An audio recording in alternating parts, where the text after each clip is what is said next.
everyone. Thank you so much for coming tonight. We really appreciate you taking the time out of your night to come spend some time with us to learn a little bit about fourth grade. I'm Tara Portman, and I teach writing. So even if your child is in Mr. Skolma's class or Mrs. Mogenberg's class, your child still comes to me for writing during the day. And I'm Gabby Mogenberg. I teach science. So I see all the fourth graders. They come to me for science, and then they come to me too for a little bit of Greek and Latin roots. Yep, and I'm Mr. Skolma, and I teach all the kids social studies, and then the other subjects in my homeroom. So.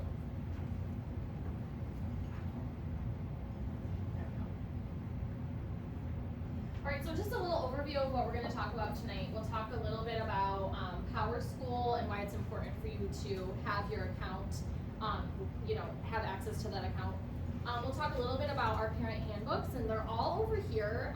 You should have received one from your child's homeroom teacher already, but if you don't have one or you lost it, there is a handbook you can take over there. A little bit about the importance of reading at home and setting up a routine for your child. We'll talk about math. We feel like from 3rd to 4th grade, the kids feel a little bit like, whoa, that's a big jump from 3rd to 4th. So we're just going to talk a little bit about some strategies you can use with your child at home. And then we'll talk about special events that happen in 4th grade, and then we'll also talk about our Minute Economy that we use. So PowerSchool is one thing that we use in this building, and in 4th grade we do not post grades to PowerSchool. Grades get posted in 5th grade. However, you're going to need PowerSchool to sign up for parent-teacher conferences, and staff is available in the library to help you get signed in and get you signed up so that way you can access PowerSchool. We also have login papers with your child's PowerSchool information. If you don't have that, see one of us and we will get that to you so you can log in. So there is, and there will be a copy also going home in Friday folders tomorrow, but you will need this information in order to access PowerSchool to sign up for conferences. So. Yeah, and it's an email we get almost yearly where there's some parents who they have a struggle figuring it out, and it's hard to communicate over online how to do it. So if you're not logged in, take the advantage of today to go down to the library and have the tech team just get you in so you don't have to have a headache with that around conference time. And obviously it gives you priority when it comes to signing up for conferences. So if you're logged into your account, you can sign up for the slot that you want. But if it's taking you a while to get signed in, if you don't have your account logged in, then a lot of the slots might be taken, and so it's harder to schedule. So. Okay, so in our parent handbook, like I said, they're all over there available for you if you want another copy, but it has our special schedule, Monday, Tuesday, Wednesday, Thursday, Friday, with all the different specials, which is important just for gym, like making sure your child has either shoes that they wear to school or has some in their backpack. Talking just a few like about our cell phone policy, when kids can bring snacks during the day, what we expect for homework, how many kids are in the class for birthday treats, things like that. And then it also will talk about the economy system that John will talk about a little bit later today. So, yes. So in 4th grade, we do not have daily homework assignments that we send home, but the hope is that students are reading at home. We hope that students can be reading 20 minutes in a book daily, and we offer books from our classroom libraries and from Bursley's library for your child to take home and read. We also will send home a nonfiction Scholastic News article that has some great nonfiction resources and quizzes at the end of each passage that you can read with your child and practice those skills we've been practicing in class. And one thing that's really important is that students are setting up a reading routine at home. So whatever that might look like for your family, perhaps it's like first do this and then this, first do this chore, or first play this game for this many minutes, and now we're gonna read for this many minutes. That's kind of our goal, is that students are engaging in these literacy skills we're practicing at school, at home too, in reading their own books. And what I found too is, like, I have a 3rd grader here at Bursley, and he'll say, what I just read at school, I read anymore at home. And I'm like, well, actually, we don't have homework that we take home because we're building in time for you to read at home. And so I think a lot of students here feel like, oh, we don't ever have homework. And that's true, physical homework, they don't have to turn in, but there is an expectation that they're reading at home throughout the week.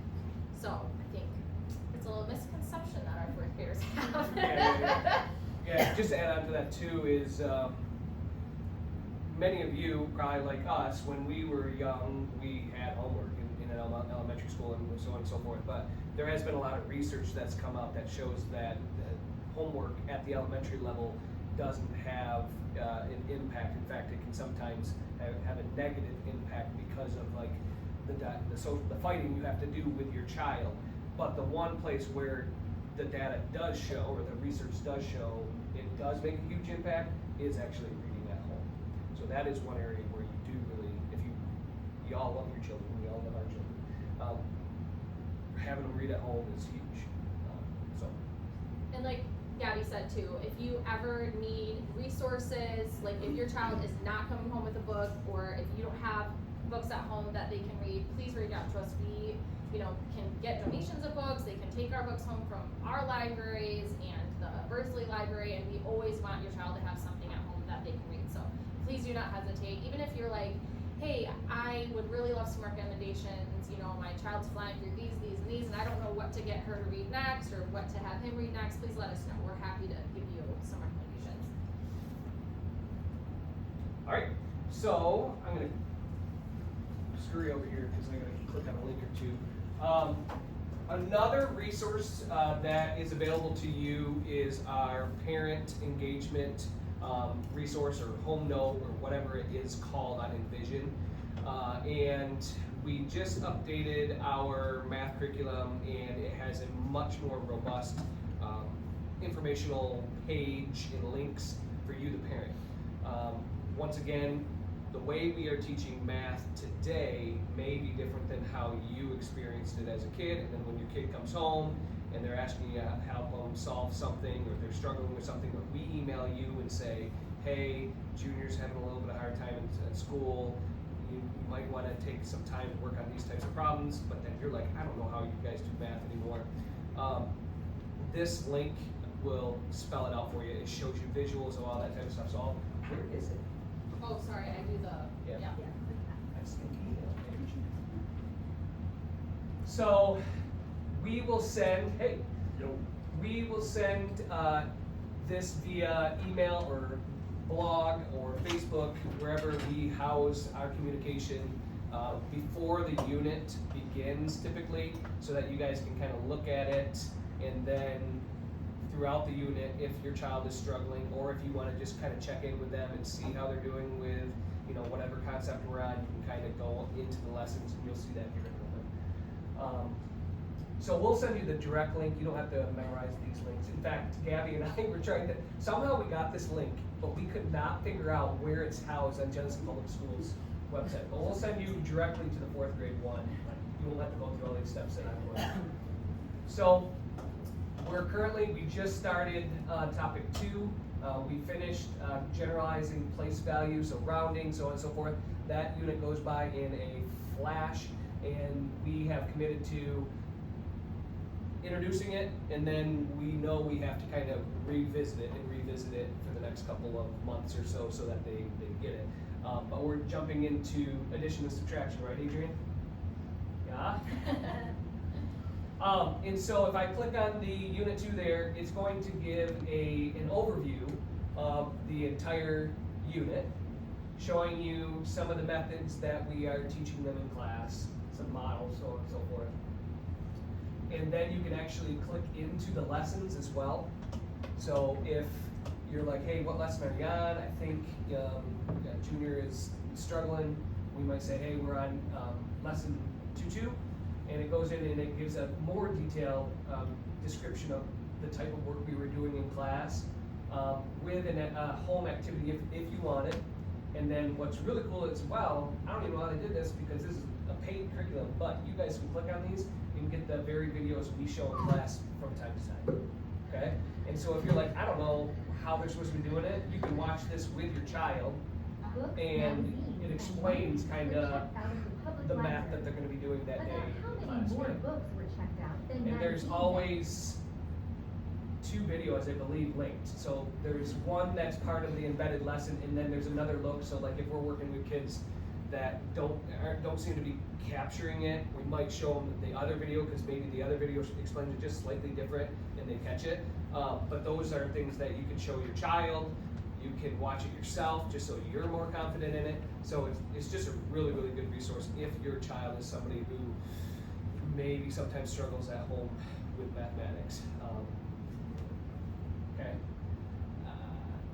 One I'm thinking of right off the top of my head, if I go back to it, is I know going into topic 4, that's 4 and 5 is where we really hit multiplication.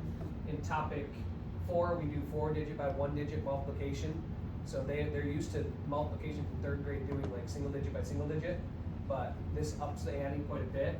And so when I went into this and I go down to the lessons, like 4-4 arrays and partial products, you're gonna see the actual models that they use and how that might look different than how you learned as a kid. And so that's where that could come in really helpful. Okay, sounds good? If you look at it enough, you'll figure it out. Some people go like, what on earth is that, so on and so forth. But you'll figure it'll make sense if you kind of read through it and study it. And then the names of those types of strategies, you can always YouTube too. Like what is the area model of multiplication, and you'll find all kinds of videos that you can kind of teach yourself. Okay. Going back to this. Yeah, so that's pretty much that for the parent engagement letter. And then multiplication fact fluency, okay? This is something, yeah, go ahead. Tara and Gabby are gonna pass a few things out. I'll explain what they're for in just a moment.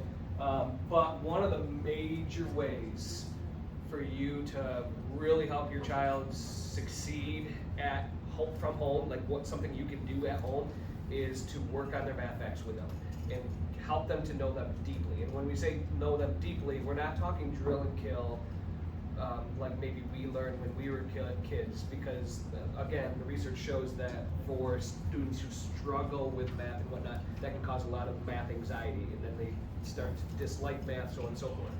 So we focus mainly in class on teaching them strategies that are based in number sense to help them solve problems. And number sense is like kind of thinking about numbers in common sense. Like, I think I was talking to Adrian in the class the other day and say the kids would be adding numbers, and we got like 9 plus 7, and it's in a number that's 100,000s and another 100,000s, and they have to add up all those rows. And they all know how to add, but when they have to do it like 6 times in a row, they might make a mistake somewhere along those lines. And some kids are getting to like 9 plus 7, and they're adding on by ones, and then they don't add enough. They end up on, like 15 or so and so forth. So like a number sense example that we're teaching the students in class is like, think of 9 plus 7 as 10 plus 7, and then just take one away, right? Because the kids can jump from like 10 to 17, and then just take one away, and it's 16. And so it's helping them to use numbers more flexibly and understand values. And so we do a lot of that teaching in our own classrooms of number sense, so that they can actually solve problems efficiently and effectively. Okay. Next. So the page that you just got from the ladies here, this is something I think Tara, you created? Yeah. And it will go in and it will show you, if you read through some of these things, how students can figure out different math facts without just rote memorization. Now, memorization is great. We hope that eventually they get so comfortable with the facts, they see them so much that they just know them, right? But one way to get them there is like using these strategies. For example, Tara wrote in here how most kids know their doubles facts. They know 2 and 2 is 4. They know 7 and 7 is 14, so on and so forth. So you can leverage that when you're learning your threes. So if you're sitting with your child and you're noticing they don't know their threes facts, but you do see that they know their twos facts, you might say, hey, buddy, what's 8 times 2 or 2 8s? And they'll be like 16. All right. So now what's 3 8s? Just one more 8. And so now they can start using, okay, I already know what 16 is, and it's just one more 8. And so then they're able to piece that together a lot more quickly. And eventually, hopefully, they'll get to a point where 8 times 3, they just know automatically. Okay? Does that make sense? Same thing like with 4s. 4s you can think of just as doubles.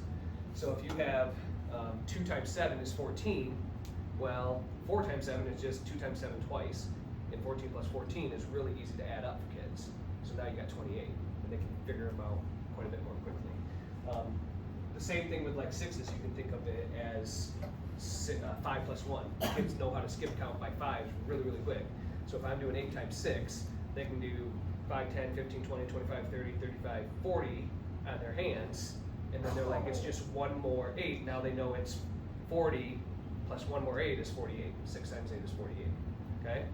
So the kids tend to like this better too because they're more successful. So doing it at home with them this way is going to create less of a battle between you and them because they don't have that, that maybe embarrassment that they don't know or frustration that they don't know. They might not know right offhand, but they have a strategy to figure it out. Okay? Next. And I already did this. I kind of already talked about 8 times 2. So what might this look like at home? I encourage you to keep it lighthearted and fun. Okay? Keep it brief. It can just be 5 minutes, right? Spend 5 minutes going back and forth with it. You can do it. You can do it in the car. You can do it at dinner time. You can do it when you're getting them ready for bed. You name it. Anytime you have a couple extra minutes, you can just start throwing some facts at them and just be kind of targeted with, okay, what ones do I want to focus on? And it's pretty easy to figure out which ones they don't know too. You can just kind of throw a fact out at them. I wonder if they know their 4s, and you go like, what's 7 times 4? And if they're really, really struggling, you're like, okay, they definitely need some work on their 4s. Let's see if they know their 3s. And then eventually you kind of get a feel for which ones they know and which ones they don't. And then you can start targeting those and maybe just focus on those for a little bit. And once they have those, that's where the other sheet comes in. So you can cross off, hey, Johnny has this one mastered, cross it off. Now you know that one's done, right? You might want to revisit them because they might have it mastered at one point in time, but if you don't revisit for a while, it's good to go back to it and just double check. Sound good? All right, I think that's pretty much it for there. Focus on strategies. Next. It's the same thing. I think I forgot to delete it. So before we go on to special events, one thing I did want to say is, like John talked about, right now we're in addition and subtraction, but our next topic is multiplication. Oh, it's 3, isn't it? Yeah, of 3 single and 4, digits. So we do 2-digit by 1 digit, 3-digit times a 1 digit, 4-digit times a 1 digit, and then our next unit is 2 by 2 digits, and then we get into division. And so for students that are really struggling with math facts, it's really tough. The mental load that they have to carry to try to figure out, okay, I'm trying to do 5,642 times 7, and I don't know my math facts, so every single step is so laborious and difficult. And honestly, it's like when your child knows their facts, it's just a weight lifted. Math is easier, they're more confident, they're happier in class because it's just not as difficult. And so they learn all of the strategies for multiplication of their math facts in 3rd grade actually. And so like it's not a 4th grade standard. So we're hoping that they come to us knowing a lot of them already, but we know that that's really not the case. And so if you could do some of that work at home, I think it would really help your child, especially coming up in the next couple weeks when we start those topics. Yeah, so just to be completely transparent, I think I have 1 student in my class. I have 16 kids or so. 1 student that knows all their facts with automaticity. Like, I can just give him any fact and he knows them. Everybody else has some work to do, to some extent. So, definitely a place. And like Tara said, the students that we find really, really enjoy math class, are the ones that can do these calculations with a lot less energy. So it's not as laborious, you know, for them. And so getting, if you can get your child to that point where they have automaticity of these, it can just be a game changer for them in math, because it just takes so much off their plate. So it really does. I'm still working. I have a daughter in 4th grade at my wife's school, and she doesn't have a master's yet either. But it's something I'm working hard on with her, because I know how much stress is on the kids if they don't know them, especially as they go up in grades. And just giving them, sorry, one more thing, and just giving them that little bit of a strategy so that they feel like they're in control. So like with my son, like we'll be like, what's 8 times 6? And I don't want him to count by 6s or 8s, because that's just not, sometimes he doesn't count correctly. And so things like, okay, remember, you can double your 4 to get to 8, or you can double your 3 to get to 6, or hey, do you know what 2 times 6 is? Do you know what 4 times 6 is? So just giving them that little bit of a strategy, like, oh yeah, I know these facts build on each other, I know I can figure it out, rather than them feeling like, well, I have no idea what it is it 41, 51? It's like, no, you can figure it out. So, okay, so special events, a little more lighthearted. Special events. We have 3 classroom parties a year. So we have Halloween, our winter holiday party, and then our Valentine's Day party. And those are always in the classroom. And we will ask for volunteers several weeks before the classroom parties. Our Halloween and our Valentine's Day parties usually involve like stations around the room. And so as a volunteer, you would be like helping to manage one of those stations. And then our winter holiday party always involves a craft. And so that would be, you would be here helping the students with the craft. In March, we will do Market Day. So Market Day is a huge event for 4th grade. In social studies with Mr. Skolma, students will learn about economy, and this is one way where they kind of get to take it into real life. And so they think about either a good or a service that they want to provide, and then on the day of Market Day, we go into the gym, and students have a table where they can, you know, they might have a game, they might sell bracelets or some sort of good, and then kids kindergarten through 6th grade come through the gym to purchase from them.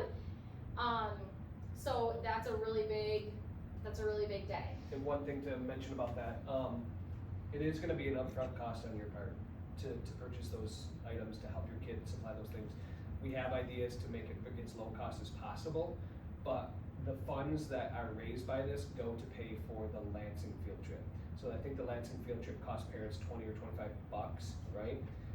And this Market Day might cost you more than that.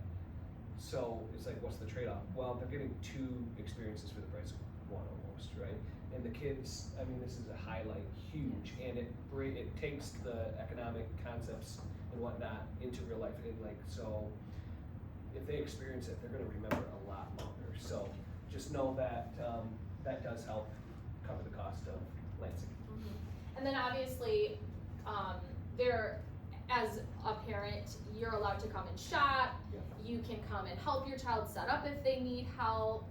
We ask for volunteers to help set up and tear down and all those things. Our wax museum is in May, and so in May we study biographies. Students choose one important person that they want to research and read about, and then for the wax museum, they actually come to school with a costume, and they memorize quotes from that famous person, and we're in the gym, and it's another sort of big 4th grade event that kids look forward to. And then Lansing is on May 19th. It's a Friday in 2025. And we don't ask for volunteers until like a couple weeks before. So if you're interested, put it on your calendar. We usually can take quite a few parents for the field trip. But in order to help with anything at school, you have to have a current volunteer form on file. So that means you have to fill one out every single year. So if you filled one out last year, it doesn't count, you have to do it again. So we have volunteer forms if you would like to take one and turn one into the office. But those are big events, and like I said, we will let you know a few weeks before when we're ready for volunteers. All right, so our mini economy. Okay, we have Yeah, I know we do, I know we do. Thumbs up if you've heard about Urban Academy. No? Class Okay, store, haven't? money, Class store? bikes. It's like skull in the box. Yeah. Like You heard it, you're your kids have jobs. Yeah? Yeah? Alright, next. Okay. So all the kids have jobs in the classroom. They get paid a currency. Next. And we have classroom stores where they can purchase things. Tara's is underneath there. Okay. One place, if you like us as teachers, okay, this is a huge area where you could, donate. That would be awesome. To refill this, once the stock gets low, when I go out to Walmart or whatnot, it takes me about $80 to $100 to restock this, and I restock this several times a year. And in the past, I've had a lot of students, help out. So one thing you can do is if you're out shopping, you ask your kid, what are people buying in the store? And when you're getting your groceries, I know groceries are expensive already, but if you're able and willing, say, hey, I'm gonna pick up an extra box and send it into school, okay? Because we're not consuming that, that's for your own children to purchase with their money. It gives the money value, right? Next.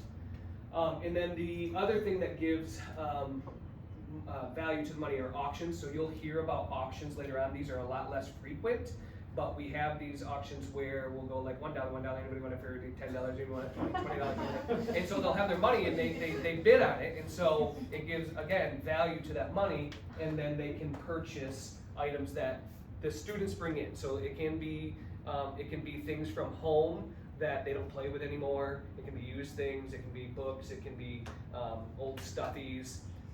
If you want to go to the dollar store, if you want to go and get a 2-liter of pop from the store, those types of things are what they like. Okay. Next. We won't watch the video of me actually doing it. Okay. And then, so our mini academy serves these things. It teaches our students how to begin being fiscally responsible. Okay. Because some kids go to the store and as soon as they get that money, they have to spend it, right? And then all of a sudden it comes to auction and they have no money to buy things, and they start thinking about, oh, I better save some things. Teaches them responsibility. They have jobs within the classroom. Those jobs also give them a sense of ownership. This isn't just Tara's classroom. This is Tara's classroom and all the kids that are in here. This is a collective space. They take ownership of it, and they actually look forward to the jobs. They feel like, do you like your jobs? And okay. And then it's an essential part of our behavioral management system because they don't want to lose that money. They behave, right? Because if they're talking out in the hallway when they're not supposed to, when we're switching, it might be $1 fine. If they forget to, do this or that, it might be $1 fine. And so just like in real life, if I go speeding, I might get a fine. So forth. Okay? Oh, and sorry. the kids love it. Yep, we're good. That's Okay. about it, other than questions. A little over, but we're good. And I know Tara does have to get to her other sons in first grade, but Gabby and I will be here, maybe Tara for a hot second, probably not, Hot second. no, okay. But if you have any questions for us personally, you can come see us. If you need any of those documents that we talked about, the volunteer documents are over there. I think I just stole your slide, Gabby. Yeah. I apologize. And again, thank you so much for coming. We really appreciate you showing support for your child and just being there for their education. We love it, so thank you. All right. Free to go. Again, we're around if you need us though. Sorry, late. No, you're good, man. Were you at 6th grade? Yeah.